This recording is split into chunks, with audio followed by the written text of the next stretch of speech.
Hello students. आज की इस वीडियो में मैं डिस्कस करने वाला हूं आपके ACCA नॉलेज लेवल का जो FA3 यानी कि फाइनेंशियल अकाउंटिंग का पेपर होता है। अगर आप 2025 में सोच रहे हैं ACCA करने का, तो ये वीडियो एंड तक ध्यान से देखना, क्योंकि मैं इसमें आपको बताने वाला हूं कि अगर आपने क्लास 11th और 12th में कॉमर्स पढ़ी है और आपने बेसिक भी पढ़ाई कर रखी है, तो कैसे ये फाइनेंशियल अकाउंटिंग का जो पेपर है आपका ACCA का, उसका सिलेबस आप देखो कितना मैच हो रहा है और कितना नया है। कंप्लीट ब्रेकडाउन करने वाला हूं इस वीडियो में फाइनेंशियल अकाउंटिंग पेपर का। तो अभी तक आपने अगर हमारे चैनल को सब्सक्राइब नहीं करा, तो सबसे पहले तो ये काम कर लो, क्योंकि ACCA की प्रिपरेशन में ये चैनल आपके बहुत काम का है। तो देखो बच्चों, आपके ACCA फाइनेंशियल अकाउंटिंग का जो पूरा पेपर होता है 100 मार्क्स का, उसमें टोटल 8 सेक्शंस होते हैं, ABCDEFGH। और हर सेक्शन का अपना एक वेटेज होता है, जो मैंने पास्ट ट्रेंड के हिसाब से टेंटेटिवली आपको यहाँ पर बताकर दे रखा है। तो सबसे पहले अगर मैं बात करूँ सेक्शन ए की, तो सेक्शन ए जो आपका है, सेक्शन ए, इसके अंदर इसका नाम होता है context and purpose of financial reporting. इसकी वेटेज रहती है लगभग 5 नंबर की। तो अब देखो, अगर इसमें मैं आपको बताऊं कि क्या है, तो जो आपने एक तरह से क्लास 11th में पढ़ रखा होता है कि हम फाइनेंशियल रिपोर्टिंग क्यों करते हैं, या फाइनेंशियल स्टेटमेंट के यूजर्स कौन होते हैं, टाइप ऑफ बिजनेस एंटिटीज क्या होती हैं, या आपने बिजनेस स्टडीज में भी थोड़ा थोड़ा पढ़ा होगा। इसके अलावा legal versus financial reporting framework के बारे में हम पढ़ेंगे। थोड़ा बहुत बेसिक गाइडेंस दिया जाता है इंटरनेशनल अकाउंटिंग स्टैंडर्ड बोर्ड या इंटरनेशनल फाइनेंशियल रिपोर्टिंग स्टैंडर्ड्स के बारे में। तो अगर मैं इन क्रक्स आपको बताऊं कि ये आपका जो यूनिट 1 है क्लास 11th के अंदर, वो ही पूरा ऑलमोस्ट कवर कर रहे हैं यहाँ पर सेक्शन ए के अंदर, जिसकी वेटेज लगभग 5% की है। तो ये बहुत ही छोटा सेक्शन होता है और 5 नंबर तक की इसकी वेटेज रहती है। इसके बाद जो आपका आता है सेक्शन बी। सेक्शन बी होता है qualitative characteristics of financial information. अब देखो, क्वालिटेटिव कैरेक्टरिस्टिक्स में आपने अगर 11th क्लास में पढ़ा होगा, तो हमारे जो यूजर्स होते हैं या फाइनेंशियल इंफॉर्मेशन होती है, उसके बारे में कुछ क्वालिटीज़ बताई जाती हैं। तो कुछ तो फंडामेंटल क्वालिटीज़ यहाँ पर हम पढ़ते हैं, रेलिवेंस, फेथफुल, रिप्रेजेंटेशन। कुछ हम और कैरेक्टरिस्टिक्स भी इसमें पढ़ते हैं। बाकी इसके अंदर थोड़ा सा कॉस्ट कॉन्स्ट्रेंट्स और बेनिफिट, इसका एनालिसिस बताया जाता है। तो ये भी आपका थोड़ा थ्योरेटिकल तरह से चैप्टर है सेक्शन बी, जो 5% नंबर ऑफ वेटेज रखता है। अब आते हैं सेक्शन सी की तरफ। सेक्शन सी बच्चों थोड़ा सा इंपॉर्टेंट है। अगर मैं आपके FA पेपर की बात करूं, या FA3 जिसको बोलते हैं फाइनेंशियल अकाउंटिंग, तो सेक्शन ए और सेक्शन बी तो छोटे छोटे थ्योरेटिकल थे, लेकिन ये जो सेक्शन सी है, इसमें हमें डबल एंट्री सिस्टम या अकाउंटिंग सिस्टम के यूज के बारे में पढ़ना होता है। तो देखो, प्रिंसिपल्स क्या हैं ये पढ़ना है, अकाउंटिंग इक्वेशन क्या है ये पढ़ना है, अलग अलग तरह की जो बुक्स होती हैं, sales book, purchase book, cash book, ये सब पढ़ना है। साथ ही साथ लेजर कैसे बनाते हैं, लेजर के अंदर बैलेंसिंग कैसे करते हैं, ट्रायल बैलेंस कैसे बनाते हैं। यानी कि क्लास 11th में जिसको आप अकाउंटिंग प्रोसेस बोलते हो, ये पूरा अकाउंटिंग प्रोसेस एक तरह से आपको सेक्शन सी में यहाँ पर कवर करना है। लेकिन इसकी वेटेज बहुत अच्छी है। अगर आप देखो तो 15% के आसपास इसकी वेटेज रहती है सिर्फ इस सेक्शन सी की। तो अगर आप प्रिपरेशन कर रहे हो फाइनेंशियल अकाउंटिंग की, तो देखो मैं आपको बताता हूँ, सेक्शन सी बहुत इंपॉर्टेंट है, यहाँ से आप फोकस करना शुरू कर सकते हो। सेक्शन डी और ई और एफ, ये काफ़ी ज़्यादा रेलिवेंट और इंपॉर्टेंट सेक्शंस होते हैं। अब देखो, इसके बाद है अपना सेक्शन डी। सेक्शन डी जो है 30% वेटेज है, देखो यानी कितना ज़्यादा इंपॉर्टेंट है ये। इस सेक्शन डी के अंदर अगर मैं आपको बताऊं, इस सेक्शन डी में आपको क्या क्या चीज़ें कवर करनी है। इस सेक्शन डी के अंदर आपको मेनली इन्वेंट्री की अकाउंटिंग पढ़नी है। अब इन्वेंट्री की अकाउंटिंग आपने 11th या 12th में नहीं पढ़ रखी, तो ये पोर्शन थोड़ा सा आपके लिए नया है।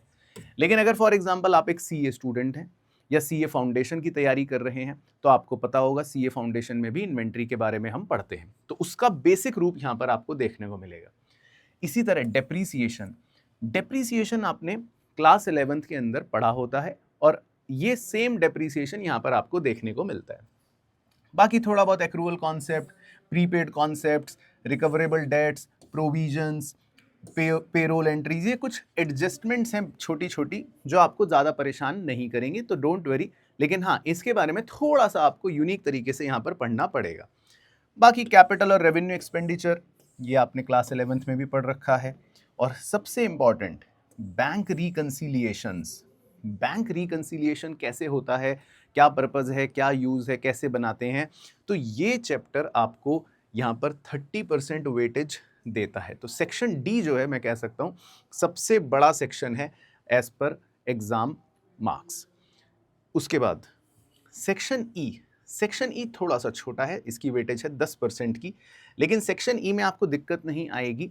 सेक्शन ई में जनरली आपका क्लास 11th का जो ट्रायल बैलेंस वाला चैप्टर था इनफैक्ट वो पूरा कवर होता है कि ट्रायल बैलेंस कैसे बनाते हैं। साथ ही साथ अगर आपको याद हो रेक्टिफिकेशन ऑफ एरर्स का एक चैप्टर होता था। अब इसमें क्या होता है कि हम गलतियां करते हैं, उन गलतियों को हमें रेक्टिफाई करना होता है और उसके बेसिस पर जर्नल एंट्रीज करनी होती है।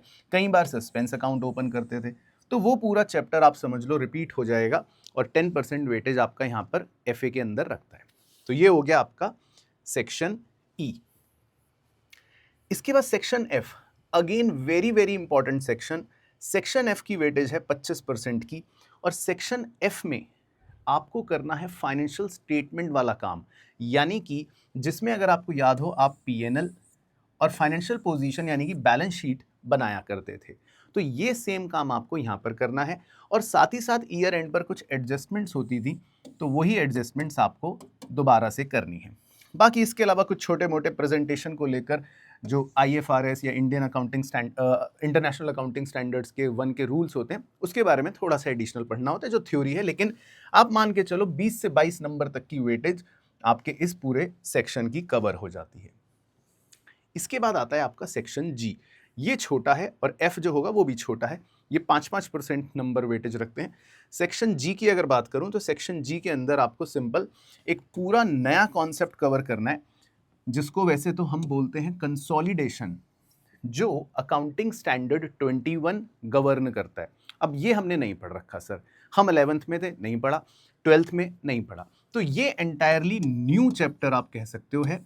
वैसे इसका रेलिवेंस काफ़ी होता है आज के ज़माने में, क्योंकि ग्लोबलाइजेशन के बाद कंपनियां इंडिया में भी काम करती है, मैं कनाडा में भी काम करता हूँ, सिंगापुर में भी काम करता हूँ, तो मुझे सबकी अकाउंटिंग को कंसोलिडेट करना है, तो वो इस चैप्टर में हम सीखते हैं। लेकिन लेकिन लेकिन सिर्फ बेसिक, ज़्यादा डिटेल इसमें हमें नहीं करनी, वो हमारे इसका सिलेबस का पार्ट नहीं है। तो आपके लिए अच्छी बात यह है कि इजी है, नया है पर इजी है।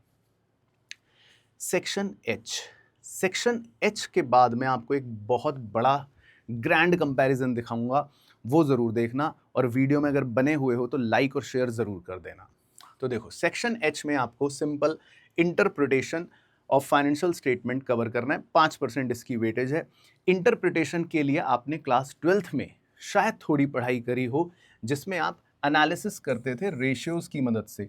तो profitability, liquidity ratios, efficiency ratios, gearing ratios, ये सब तरह के रेशियोज़ आपको निकालने पड़ेंगे, जो ऑलमोस्ट वही हैं जो शायद आपने क्लास 12th के अंदर अकाउंटेंसी में पढ़े हो। थोड़ा बहुत एनालिसिस है जो आप बेसिकली देखोगे तो कवर हो जाएगा। तो 5% वेटेज के लिए ये सेक्शन एच होता है। तो देखो, अगर मैं सारी बात को अब सम अप करूं, तो अगर इसका पूरा प्लानर भी मैं आपको डिज़ाइन करके दूं, तो आप मुझे कमेंट करके बताना। तो इसका पूरा 2 वीक्स का आप रिवीजन शेड्यूल और 6 वीक्स का प्रिपरेशन शेड्यूल बना सकते हो, यानी टोटल 8 वीक्स में आप इस पेपर की तैयारी कर सकते हो, अगर आपने क्लास 11th या 12th में कॉमर्स ली थी तो। लेकिन अगर आप एक नॉन कॉमर्स स्टूडेंट हो तो आपको 12 वीक्स का टाइम लगेगा, क्योंकि थोड़ा सा आपको इसमें जो बेसिक्स हैं वो शायद पहले से ना पता हो, लेकिन है बहुत इजी, ट्रस्ट मी। और अगर कोई पुराना स्टूडेंट है कॉमर्स का, तो वो अपने नॉन कॉमर्स वाले स्टूडेंट को मैसेज करके नीचे मेंशन कर देना कि सर की प्लेलिस्ट से क्लास 11th की वो फॉलो कर सकता है, तो आपके सारे कॉन्सेप्ट्स भी क्लियर हो जाएंगे। अच्छा, अब देखो comparison final. Basically class 11th में या क्लास 12th में जो आपने कुछ चैप्टर्स पढ़े थे उसका कंपैरिजन यहाँ निकाला है। तो आपके FA3 में टोटल है 8 सेक्शंस। F सेक्शन यहाँ पर मैंने इसलिए नहीं रखा क्योंकि F सेक्शन एंटायरली नया है, तो वो आपको यहाँ पर मिसिंग लगेगा, लेकिन कुछ कुछ चीज़ें आपकी वही हैं जो ऑलमोस्ट आपने क्लास 11th के अंदर पढ़ रखी थी। जैसे देखो क्लास 11th में जो ये वाला चैप्टर था, क्लास 11th में जो ये वाला चैप्टर था प्रिंसिपल्स वाला, वो सेम आपका कवर होता है।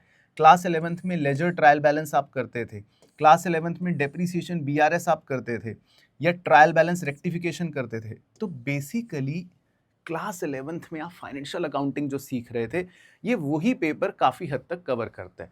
इसके अलावा थोड़ा सा क्लास 12th का पोर्शन आ सकता है जिसमें आप P&L बैलेंस शीट बनाते थे, उसके कुछ आइटम्स का यूज़ हो सकता है, बाकी क्लास 12th के कुछ रेशियोज़ का यूज़ हो सकता है। तो अगर मैं सम अप करूँ आपके लिए, तो जो ये पूरा का पूरा सिलेबस है आपके ACCA पेपर नंबर 3 का, तो वो कहीं ना कहीं 80% अगर आप कॉमर्स स्टूडेंट हैं तो क्लास 11th और 12th से कवर हो जाएगा, लेकिन 20% आपको थोड़ा नया पढ़ना पड़ेगा। बट हैविंग सेड दैट, सबसे इंपॉर्टेंट चीज़, सिलेबस सेम होने का मतलब ये नहीं है कि आप बिल्कुल ही बिना पढ़े या कम पढ़ाई करके पास हो जाओगे। कि रीज़न, पेपर पैटर्न बहुत अलग होता है, पेपर देने का तरीका बहुत अलग होता है, कंप्यूटर बेस्ड एग्जामिनेशन होता है, ऑब्जेक्टिव टाइप क्वेश्चंस आते हैं। ऑब्जेक्टिव टाइप का मतलब एमसीक्यू नहीं होता, ऑब्जेक्टिव टाइप का मतलब होता है कि आपको किसी भी तरह से एक फिल इन द ब्लैंक भी भरना पड़ सकता है या कोई अपनी वैल्यू इनपुट करनी पड़ सकती है, तो उसकी प्रैक्टिस करना बहुत ज़्यादा इंपॉर्टेंट है। तो आई होप इस वीडियो से एटलीस्ट आपको सिलेबस की पूरी गाइडेंस मिल गई होगी। मुझे नीचे कमेंट करके ज़रूर बताना ये वीडियो कैसी लगी, और नेक्स्ट वीडियो का इंतज़ार करना जिसमें मैं आपको एक और गाइडेंस लेकर आऊँगा, एक और सब्जेक्ट का सिलेबस डिस्कस करेंगे और धीरे धीरे आपको गाइड करूँगा कि किस तरह से आप अपनी प्रिपरेशन कर सकते हो। तो आई होप ये वीडियो आपके लिए यूज़फुल रही हो। चैनल सब्सक्राइब कर लेना, पसंद आया हो तो शेयर कर देना। बाकी मुलाकात करूँगा आपसे नेक्स्ट वीडियो में। तब तक अपना ध्यान रखना, मस्त रहना और स्वस्थ रहना।